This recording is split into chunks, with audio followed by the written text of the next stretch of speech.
Yo les había contado hace, tal vez el año pasado, ya no estoy seguro, hermanos, si yo les contesto a ustedes, pero no importa, voy a volverlo a decir. El Señor a mí me salvó cuando yo tenía 15 años de edad. Yo asistí a una iglesia que, pues, el Señor la bendiga y que bendiga a los pastores en esa iglesia.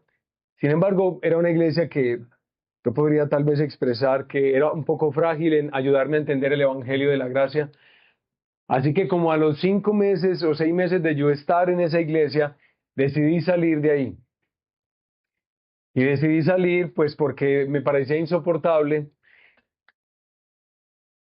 lo pecador que yo soy e imaginar que yo tenía que sostener mi relación con Dios, que mi piedad era la que se pesaba cada noche para saber si estaba bien o estaba mal. Esa dinámica me parecía horrible, muy difícil, muy triste. Así que como a los 5 o 6 meses de haber nacido de nuevo, oré al Señor y le dije, Señor, la vida cristiana es hermosa, pero la vida cristiana no es para un hombre como yo. Entonces, no puedo volver a la iglesia y no volví a la iglesia. Solamente regresé hasta los 19 años. 19, es decir, de 15 a 19, 4 añitos, 4 añitos por fuera. Listo, esos fueron años difíciles para mí, complejos en varios sentidos, pero esta noche, esta tarde quiero enfatizar uno, hermanos. Cuando yo regreso a la iglesia a los 19 y regreso con esa tremenda sed, con esa desesperación, obra del Espíritu de Dios durante todos esos años, que a veces resultaba insoportable lo que el Espíritu hacía en esos años. Llego nuevamente, es decir, regreso a la iglesia y por la misericordia de Dios alguien empieza a explicar bien el Evangelio de la Gracia. Gracias a Dios por Luis Gómez, por ese hombre. Eso fue tremendo a los 19 porque recuerdo que yo me imaginaba haciendo grandes cosas y yo oraba para llenar estadios. Yo les he contado de mis vanidades anteriores, ¿cierto? Yo quería orar por los enfermos y que se levantaran y se sanaran y todas estas cosas que no es que estén mal desearlas, pero yo sé que en mi corazón era especialmente vanidades humanas. Esto lo vine a entender muchos años después. Pero yo deseaba un montón de cosas. Pero yo recuerdo claramente que pareciera el Señor tenía como una idea especial en mente. Para mí no era como fácil anticiparla, pero tenía una idea. ¿Cuál era la idea que el Señor tenía en esa época? Cuadre las cosas con su papá. Cuadre las cosas con su papá. Y pues las cosas con mi papá en ese momento no estaban muy bien. Yo les he contado un poco, ¿no? Bueno, les voy a contar el chisme pues completo. ¿Cómo les parece? ¿Cómo les parece, hermanos, que yo sostenía una relación muy hostil con él, con mi papá? Mi papá, digamos, un poco fuerte en su carácter, en su forma de disciplinar o corregir, en muchos sentidos, y yo creciendo resentido, rebelde por naturaleza lo soy, y con esa tremenda hostilidad hacia él desde los 15 a los 19, en medio de toda la operación del Espíritu, yo veía cómo mi hostilidad hacia mi papá crecía. Y en serio, gracias a Dios por mi mamá, porque mi mamá evitó que nosotros nos fuéramos a puños. Uno hace puños con el papá, es muy maluco, no, muy triste eso. Qué triste, fue mi mamá la que evitó esa situación. Pero el nivel de hostilidad era tan fuerte que yo les he dicho que yo soñaba que yo mataba a mi papá, él me mataba a mí, después nos matábamos los dos, y así sucesivamente. ¿Se imaginan lo que tiene que estar pasando en la mente, en el corazón de una persona para que alcance su inconsciencia, su conciencia y todas esas áreas desconocidas por nosotros? Pero hasta allá llegaba, hasta mis sueños. Cuando yo regresé a la iglesia, yo pensé que el Señor quería salvar a Medellín y salvar a la juventud de Medellín y todo lo demás, pero resulta que Él tenía otro propósito, cuadrar las cosas con su papá. Y eso no me gustaba tanto, cuadrar las cosas con mi papá. Ella me ponía un poquito nervioso. Con mi papá, pero ¿cómo así? Bueno, en fin. Ay, recuerdo el primer mes, listo, Señor, voy a hacer eso, lo voy a hacer, voy a hablar con mi papá. Y voy a cuadrar la relación con mi papá. Y recuerdo que entraba a la habitación donde mi papá estaba ahí ya 8 de la noche, ya recostadito ahí viendo algún programa. Yo entraba a la habitación y ¿qué más, pa? Bien, sí, ¿estás bien? ¿Contento? Sí, bueno, papi, chao. Y recuerdo que eso fue más o menos 4 meses así, 3 meses, que yo supuestamente iba a hablar con él. Ese día sí iba a hablar con él, pero no, yo me devolvía después. Hasta que yo viví una circunstancia, el Señor como que me arrincona, me hace entender claramente que Él no quiere que yo evite ni un día más que yo hable con mi papá, ni un día más. Así que yo le dije, Señor, está bien, voy a hablar con mi papá, ayúdeme, voy a hablar con mi papá. Oye, hermano, yo nunca olvidaré ese día. Yo me he puesto nervioso en muchos momentos, muy nervioso. Nunca yo he alcanzado un nivel de nerviosismo como el que tuve esa noche. Recuerdo que cuando entré decidido a hablar con mi papá, a mí se me movían los labios. ¿Ustedes han sentido eso? Yo solamente lo he sentido esa vez, se me movían los labios así. Y además de eso, yo sentí también por primera y única vez que las rodillas me golpeaban. Yo no sé si mi papá lograba ver eso, me daba hasta vergüenza que él lo viera, pero yo sentía que las rodillas me hacían así. Esa es la única vez. O sea, hermano, ustedes se imaginan, yo estaba aterrorizado en ese momento, pero yo iba a ser valiente, ustedes saben.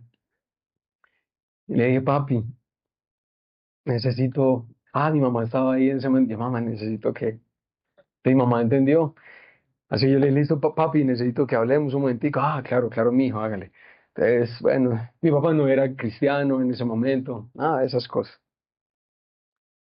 Me sentó, me senté con él y le dije, papi, sabes que yo necesito hablar contigo. Y básicamente necesito pedirte perdón. Necesito pedirte perdón. Y entonces mi papá hizo cara así como de extrañado. ¿Cómo? Pero tú, ¿cierto? Perdón, ¿cómo así? Yo, papi, sí, mira, yo te voy a decir, yo tengo muchos recuerdos aquí en mi memoria de cosas que viví contigo que yo percibo que fueron muy injustas. Y tenía tanta ira hacia ti, pa, que yo te maté varias veces acá en mi cabeza. Entonces mi papá se sorprendió, porque yo no le dije que yo había imaginado matándolo, sino que yo había soñado varias veces. Es decir, era casi una serie de Netflix, hermanos, ¿sí? Es no solo un programa. Y mi papá se sorprendió, pero ¿cómo así, mijo? Y yo, sí, para que sepa. Y le conté más o menos la cosa y le dije, papi, perdóneme, por favor, perdóneme por toda la ira que he sentido, por todo el resentimiento, por toda la deshonra. Perdóname, pa. Pero también quiero decirte, pa, que así tú no me lo hayas dicho, yo quiero perdonarte. Y por lo menos quiero perdonarte por esto, por esto, por esto y por esto. Y bueno, yo no sé si nos abrazamos en ese momento, nos dimos picos, tal vez no. Pero por lo menos que nos dijimos, papi, listo, estamos bien, pa. Hermanos, desde ahí, bueno, las cosas en verdad para mí cambiaron mucho, aquí en el corazón y también por la gracia de Dios para mi papá. ¿Ustedes han visto a mi papá? ¿Algunos de ustedes? No. Bueno, en fin, mi papá es un hombre que si ustedes me ven encontrándome con él el día de hoy, nunca se imaginarían que yo tuve una relación de ese tipo con él. Nosotros nos damos picos y nos abrazamos y yo todos los días intento honrarlo un poquito más. Porque resulta, hermanos, que esta relación entre padres e hijos para el Señor es vital. No son las grandes campañas, las grandes hazañas, las grandes obras. es cómo estamos con nuestros padres, cómo estamos con nuestros hijos. Y yo hoy, hermanos, quiero compartirles un poco de eso. Recuerden que nosotros estamos en este momento en la serie, ¿recuerdan la serie en la que estamos? Entendiendo y viviendo lo que somos. Qué linda esa imagen, muchas gracias. Y recuerden que en este momento estamos en la parte de nuestra visión. Recuerden que nuestra visión dice, somos una familia creada por Dios en Cristo, que por el Espíritu de Dios vive y refleja el Evangelio de la gracia a cada rincón de la vida y a toda la creación. Y estamos tratando de entender cuáles son las implicaciones de eso que somos en el Redil América. Y hemos hablado varias cosas al principio, pero en este momento estamos en el tramo que va a ser más largo. Y es que el Evangelio tiene que ver con cada rincón de nuestra vida. No tiene que ver con la vida religiosa, con el devocional o con el tiempo de oración. El Evangelio de la gracia tiene que afectarnos en cada rincón de nuestra vida. Y eso es lo que anhelamos entender aquí en el Redil, la América, mis hermanos. Entonces, hoy vamos a continuar eso que inició Samuel hace 8 días al hablarnos de cómo el Evangelio de la Gracia pretende afectarnos en nuestras aspiraciones de poder, de sabiduría, ¿cierto? De encontrar como nuestra identidad y nuestra esperanza en cosas que son tan efímeras, hermanos. Hay algo que es mucho más precioso que eso. Hoy vamos a ver cómo el Evangelio de la Gracia pretende afectarnos al interior de la casa, entre padres e hijos. Así que vayan por favor a Efesios capítulo 6, sí, Efesios 6, vamos a leer versículos 1 al 4, sencillos versículos, y leemos la palabra del Señor con cariño, con humildad, con sujeción. La leemos en el nombre del Padre y del Hijo y del Espíritu Santo. Hijos, obedezcan a sus padres en el Señor, porque esto es justo. Honra a tu padre y a tu madre, que es el primer mandamiento con promesa, para que te vaya bien y para que tengas larga vida sobre la tierra. Y ustedes, padres, no provoquen a ira a sus hijos, sino críenlos en la disciplina e instrucción del Señor. Amén. Padre nuestro,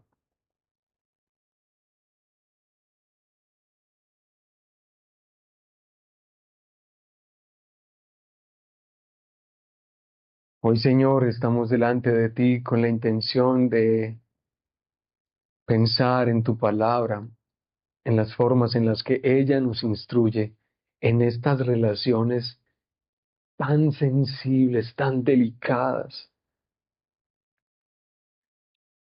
Esta relación, Señor, que quizá es la relación que más nos llegará a afectar en nuestra historia personal, la relación con papá y con mamá. Y esa relación, Señor, que hace que nosotros los padres nos estremezcamos, Señor, la relación con nuestros hijos. Es decir, Señor, vamos a hablar de cosas tan delicadas. Necesitamos tanto de ti, todos nosotros, personas con historias diversas, todos nosotros pecadores.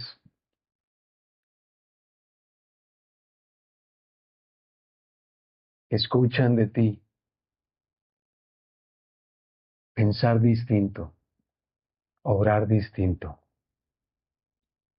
a como nuestra voluntad o nuestro carácter simplemente lo desea. Ayúdanos, por favor, Padre precioso. Y gracias te damos, Señor, en el nombre de Jesús. Amén. Bueno, arrancamos, hermanos, primero hablando de por lo menos un pequeñito aspecto de la relación que una persona unida a Cristo sostendrá con sus padres. Por lo menos un pequeño detalle que este texto nos deja ver en esta ocasión. ¿Cómo hemos de sostener esa relación con ellos? Y yo quisiera hacerles pensar, hermanos, traten de imaginar por un momento a los chicos que pertenecen a la iglesia de Éfeso. Cuando se estaba haciendo lectura pública de esta carta, imagínatelo, Diana. Se estaba haciendo lectura de esta carta escrita por el apóstol Pablo y de un momento a otro, en medio de toda esa tremenda teología que se ha dicho en los primeros capítulos, los primeros 5 capítulos, ahora el apóstol Pablo entra a mencionar algo, escribe algo que está dirigido a ellos. Hijos, ¡ay! ¿Cómo pensaron en nosotros? Y recuerden que en la mayoría de interacciones comunitarias a ellos no se les tenía tan en cuenta. ¿Sí recuerdan eso? No. No es tanto como hoy los tratamos. Pero aquí Pablo está apartando un tiempo para dirigirse a ellos. ¿Por qué? Porque pues Pablo también lo aprendió así de su Señor. El Señor Jesucristo pensó en ellos y les instruyó. Y asimismo Pablo lo hace en esta carta para la alegría de ellos, para el bien de ellos. Hijos, obedezcan en el Señor a sus padres. Y lo que Pablo está pidiéndole a los hijos de la iglesia en Éfeso y aquí en el Redil América no es nada distinto a lo que cualquier sociedad humana, y eso es muy interesante, cualquier sociedad humana ha validado y ha estimulado. Cualquier filosofía o religión a lo largo de la tierra ha enseñado a los hijos que deben honrar a sus papás. Eso es muy interesante, ¿no?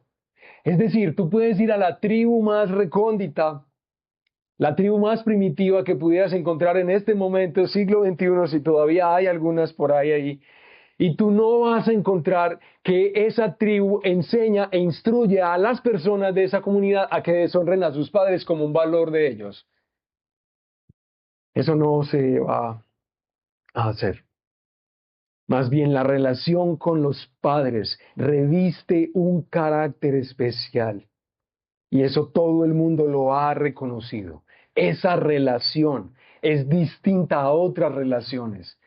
Se reviste de un carácter que es muy especial. Por eso los padres deben ser obedecidos. Los padres deben ser honrados. Cuando pensamos aquí en el primer siglo, los escritores judíos, los escritores greco-romanos eran también unánimes, estaban unidos en esta misma idea.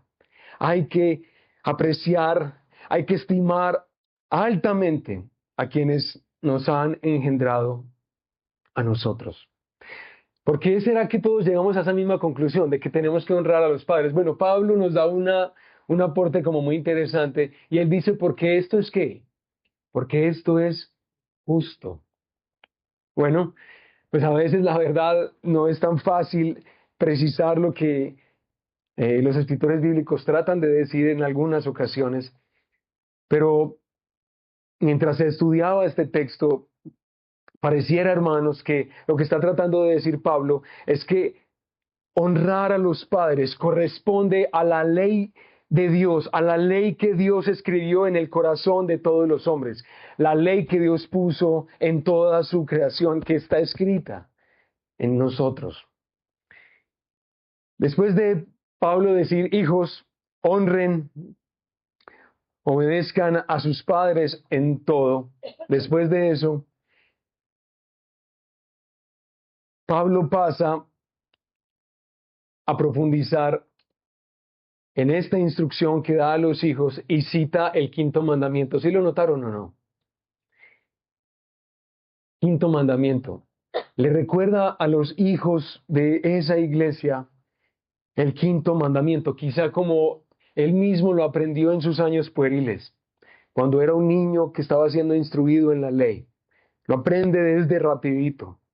Y el quinto mandamiento, la verdad, tira un fundamento muy especial para esta dinámica que hemos de sostener con nuestros papás, con nuestras mamás. El quinto mandamiento, honra a tu padre y a tu madre.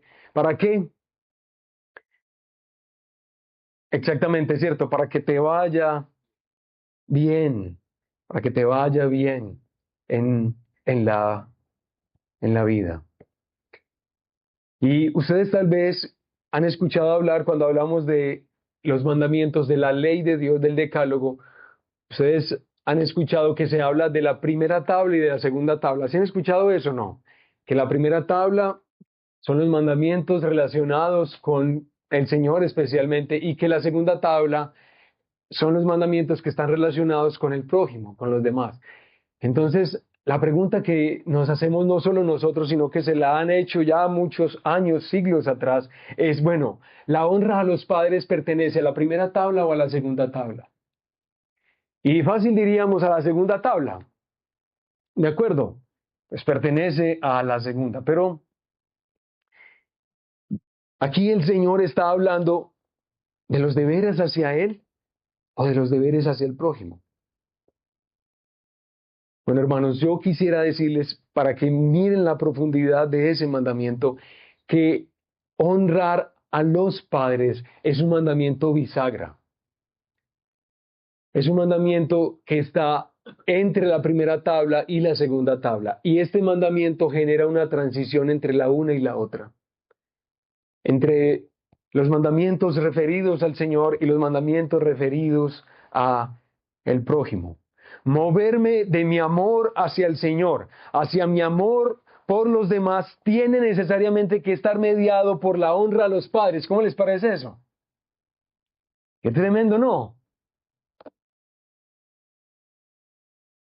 Honrar a los padres representa la honra a Dios y la honra al prójimo al mismo tiempo. ¿Por qué eso? ¿Por qué? Qué interesante esto que aprendemos, hermanos, porque a cada ser humano a quien Dios le ha dado por vocación ser padre o ser madre, Dios mismo le ha delegado la tarea de representar a Dios en la vida de sus hijos. Todos los padres hacemos eso para nuestros hijos, representarlo a Él en sus vidas. Por eso honramos a Dios, honramos a nuestros padres y así generamos esa hermosa dinámica que Dios quiere para todo su pueblo, para su comunidad. Bueno, tal vez tú ya puedes estar levantando una pregunta. ¿Obedecer a los padres? Oiga, pues. ¿Honrar a los padres? Oiga, pues. Usted no conoce los míos. Bueno, puede ser que alguien aquí tenga esa triste situación, una historia dolorosa de aprendizaje familiar. Puede ser que alguien aquí esté pensando eso, mis hermanos. Pero, para ser breve, hermanos, yo quisiera animar a toda esta preciosa iglesia local. Por favor, hermanos, cuidado, mucho cuidado con las ideas que pescamos de nuestra cultura y que tienden a desvirtuar el valor de esta singular relación. En este momento estamos pensando, es de la del Hijo hacia el Padre. Cuidado con las formas en las que aprendemos que eso no debe ser tan apreciado, tan estimado, tan tomado seriamente. Porque ya se nos está diciendo la importancia de honrarlos. Hermanos, por favor, cuidado con acomodarnos a las costumbres de los hombres que justifican el abandono o el descuido de sus padres. Puede ser que tú estás grande y tu papá ya está mayor. Hermanos, cuidado con las formas en las que nosotros nos imaginamos que estamos tan metidos en el reino de Dios, que estamos haciendo tantas cosas por tantos seres humanos en el mundo, que no importa que yo no esté nada bien con mis padres. No, hermanos, nada de eso. Esa operación tan interesante que quizás Satanás hace en nuestras vidas, ¿no? De hacer que nuestros amores y afectos estén por los que están lejos y nuestras rivalidades y nuestras hostilidades hacia los que están cerca. Pero eso sí, tenemos amor por las personas que están sufriendo en muchas partes de Colombia y del mundo. Cuidado con eso, mis hermanos, por favor, porque esto tiene una larga tradición ya.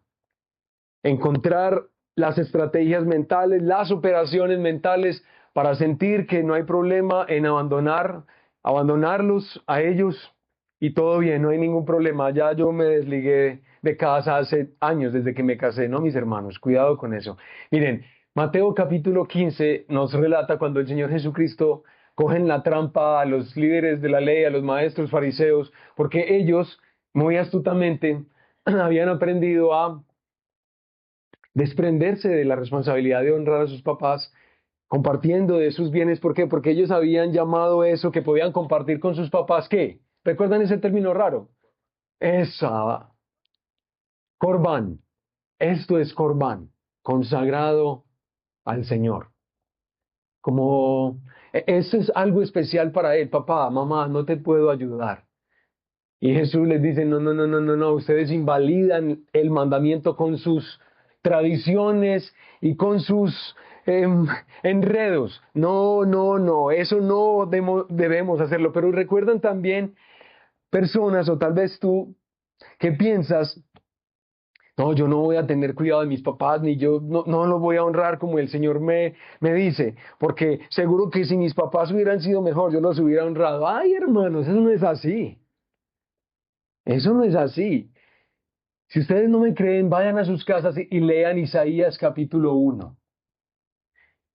Ahí se van a dar cuenta cómo el Señor denuncia a Israel diciéndole, ustedes tienen padres y los honran, y yo he sido padre para ustedes y les he dado más de lo que un padre da. ¿Dónde está mi honra? ¿Dónde está mi honra? Es decir, eso no es porque los papás son muy buenos, que uno es especial con ellos. Eso es por un asunto del corazón. Y el Señor a todos sus hijos a quienes perdona, les va a insistir en seguir mirando a sus papás, seguirlos mirando, seguirlos apreciando, pedirles perdón, perdonarlos, pero no hacerme loco con eso. Hijos, obedezcan a sus padres en el Señor, porque esto es justo. Honra a tu padre y a tu madre, para que te vaya bien y para que tengas una larga vida sobre la tierra. Amén. Y oramos por quienes de ustedes, hermanos, tienen relaciones conflictivas con sus padres, con la mamá, el papá. Yo sé que uno tiene como tantas razones y posibilidades para que esa relación sea la peor. Ustedes saben, uno ya se especializa tanto en verle a la mamá, por ejemplo, es cuando levanta la ceja de cierta manera, ya es suficiente para uno volar, ¿no? Para uno llenarse de ira, de fastidio. Esa relación es compleja, pero hemos de honrar a nuestros papás, no solo a los que son queridos, especiales y buenos, sino a todos ellos. Todos aquí son hijos, ¿cierto, hermanos? Bueno, el Señor te bendiga. No importa que te toque temblar, no dejes de hacer esto. Que tu corazón esté bien con papá y con mamá.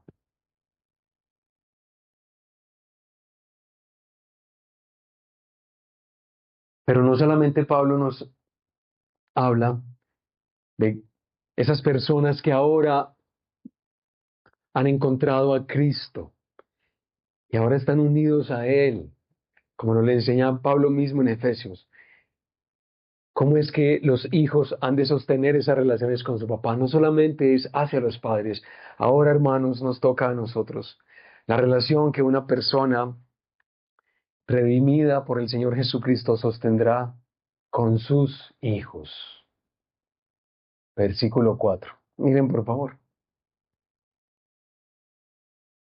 Y ustedes, padres, no provoquen a ira a sus hijos, sino críenlos en la disciplina e instrucción del Señor. Aquí sí temblamos, hermanos, no. Bueno, ya, sí, no había pensado en eso. Tal vez una segunda ocasión en la que algo se me estremeció por dentro después de haber hablado con mi papá es haber visto a Marcos. Marcos a mí, en un momento de nuestra relación con él, de mi relación con él, me hacía como estremecer por dentro, hermanos. Me hacía temblar, verlo pequeñito. Y como yo les dije, decidiendo cosas tan pequeño, sin poder controlarlo, sin poder saber qué será de su futuro, sin poder saber qué va a escoger. Bueno, hermanos, esta relación que también es delicada, también se nos dice algo, por lo menos en esta tarde, aquí en la palabra del Señor. Entonces llega ahora el turno para todos los que somos papás. Y algo que es sumamente importante en esta instrucción que el apóstol Pablo nos está trayendo, y me parece tan hermoso porque ustedes notan ese sabio balance y ese necesario balance que el apóstol trae para la crianza de los hijos. ¿Cuál balance? Miren, se reconoce por un lado la autoridad de los padres sobre los hijos. Y en segundo lugar, se reconoce que esa autoridad es ¿qué? Es limitada. Limitada. Qué espectacular balance. Uy, eso sí puede librar de serios problemas a cualquier papá. Recuerden, hermanos, que Pablo le está escribiendo a una iglesia que posiblemente ha visto o participa aún de la tradición que se practicaba en algunas partes del Imperio Romano. En ese contexto existía lo que se conoció como el pater familias. ¿Se habían escuchado eso tan raro? El pater familias, así es. Y resulta, hermanos, que básicamente era la cabeza de la familia romana, es decir, el señor de la casa, el pater familias. Y miren lo que logré investigar acerca de este personaje, de este hombre que revestía este título. Cito a continuación lo que pude investigar. Miren, hermanos, los padres ostentaban un poder casi ilimitado. Ellos eran quienes determinaban si sus hijos tenían derecho a vivir o no. Y en particular, muchas niñas recién nacidas eran abandonadas. El pater familia tiene derecho a disponer de sus hijos como de sus esclavos y de sus cosas. Otra referencia que encontré. El pater familias podía hacer trabajar a sus hijos en el campo como esclavos, hasta en cadenas, y castigarlo como le placiera, hasta el extremo de infligir la muerte. Bueno, hasta ahí la cita. ¿Les parece que en ese contexto tiene sentido lo que Pablo está diciendo ahí? Escucha lo que Pablo dice. Y ustedes, padres, no provoquen a ira a sus hijos, sino críenlos en la disciplina e instrucción del Señor. ¿Mm? Esta cosmovisión para la crianza que vimos y que seguramente se practicaba en muchos lugares del Imperio Romano es muy triste, hermanos, muy triste. Ustedes podrán reconocer fácilmente que la autoridad que el papá sí, que el Señor sí dio a los padres se corrompe hasta llegar al lugar de soberanía sobre los hijos, pero ese no es el lugar de los padres. ¿Cierto que no? ¿O sí? ¿Estamos de acuerdo? No es ese el lugar. La autoridad que Dios sí ha delegado a los padres se corrompe en control total, en aniquilación de la subjetividad del otro, de ese hijo. No, eso es tristísimo. Eso no es lo que hemos de vivir nosotros en la iglesia. Por eso es que nosotros entendemos ahora un poquito mejor, por lo menos, porque Pablo habla de no hacerlos enojar. Porque es que un hijo puede crecer resentido, amargado, lleno de ira. Pues en este caso, ¿por qué podría ser, hermanos? Porque eso es lo que producen los atropellos. Eso es lo que producen los abusos. Eso es lo que producen las ridiculizaciones, los abandonos, los desprecios de los padres hacia los hijos. Eso produce ser rey o ser como un rey para los hijos. Y Pablo dice, padres, no provoquen a ira a sus hijos. Padres, no hagan eso.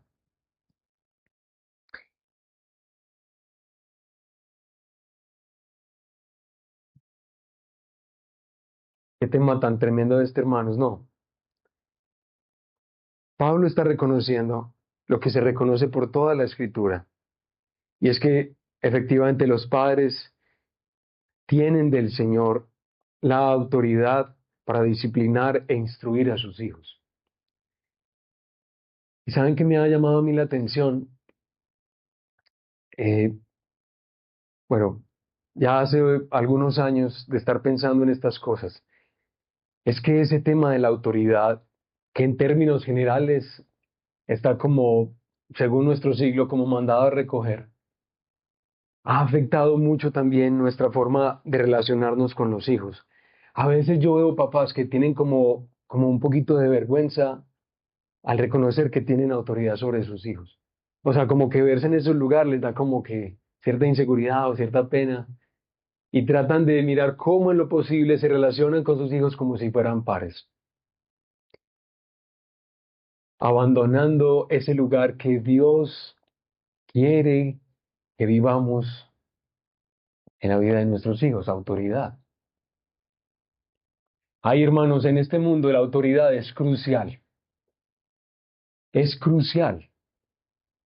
Para cualquier cosa se necesita autoridad. Dios decidió crear este mundo, Él siendo Señor de todas las cosas. Básicamente, en el ADN de la configuración más íntima, más profunda de este universo, la autoridad existe.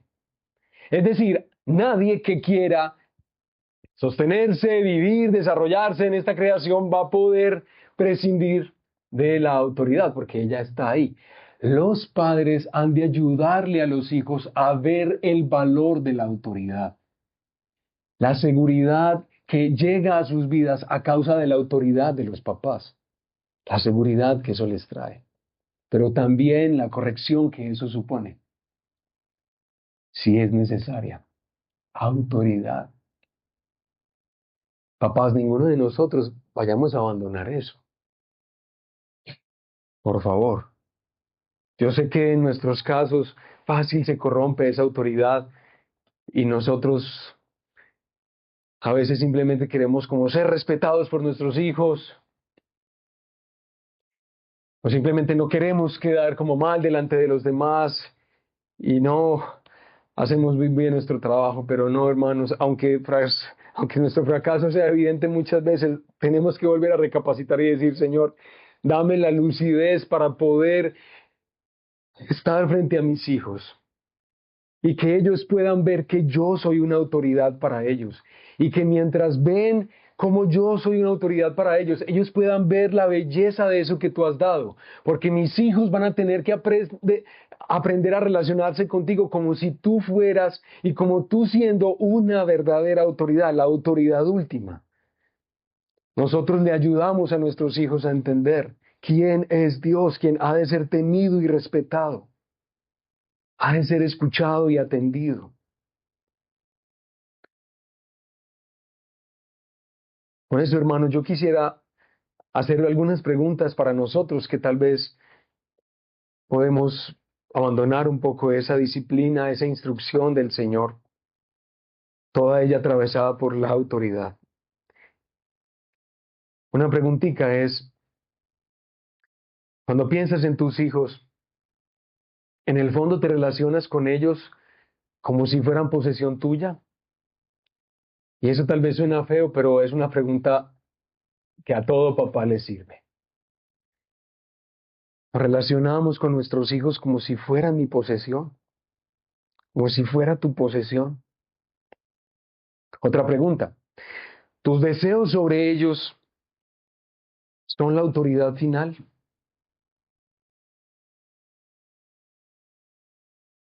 También es bastante importante esa pregunta. Otra pregunta, ¿tú experimentas sujeción a Dios en la tarea de la crianza? Es decir, ¿no quieres saltarte el hecho de que tú simplemente ¿Ejercitas una vocación que ha sido delegada, dada por otra persona que es tu autoridad? ¿Experimentas sujeción a Dios en la tarea de la crianza? Otra preguntita. ¿Vives, hermano? ¿Vives como si el ejercicio de tu autoridad te hubiese sido dado del Señor? ¿Lo vives así? Bueno, hermanos, nosotros aquí en el Redil América somos una familia. Y no somos una familia simplemente porque nos, nos caemos bien y como que todos somos muy lindos. Esta familia la creó Dios. Y la creó Dios en Cristo Jesús, ¿cierto? Y como somos una familia, uno a veces tiene especiales intereses por algunas personas en casa. Es decir, por ejemplo, cuando mi hermano sé que está teniendo una dificultad en su trabajo, yo tengo a atender cierta inquietud por eso que está viviendo y espero que se resuelva bien. Y le pregunto cómo está. Y aún si es necesario, pues oro por él. Porque nos preocupamos porque somos familia, ¿de acuerdo? Eso somos nosotros, familia. Y nosotros, de manera especial en este momento, porque pues no podemos alargarnos más, hermanos, pero no quiero dejar de orar. Que oremos. Y que oremos visibilizando a los papás de hijos que todavía están en casa y que están entre nosotros, que son nuestros hermanos, sean pequeños o sean de mediana edad, pero que todavía están en casa, todavía ellos están en la lucha, en la dificultad, en el desafío de aprender a ser sabios en la relación que sostienen con sus hijos.